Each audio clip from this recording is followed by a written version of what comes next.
আসলে সফলতা বলে আসে না।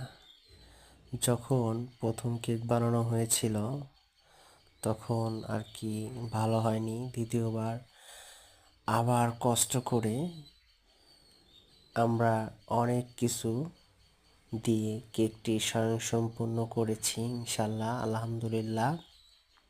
আমরা আমাদের টার্গেট ফিল আপ হয়েছে, আমরা কিন্তু কেক বানিয়ে ফেলেছি।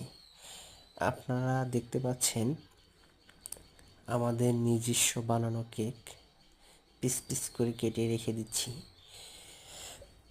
সব থেকে বড় কথা হচ্ছে নিজের কেক বানানো স্বাদই অন্যরকম একটি। আসলে কেক বানানো কেমন হয়েছে, যারা অনেক এক্সপিরিয়েন্স অবশ্যই কমেন্টে জানিয়ে দিবেন কেক বানানো কেমন হলো।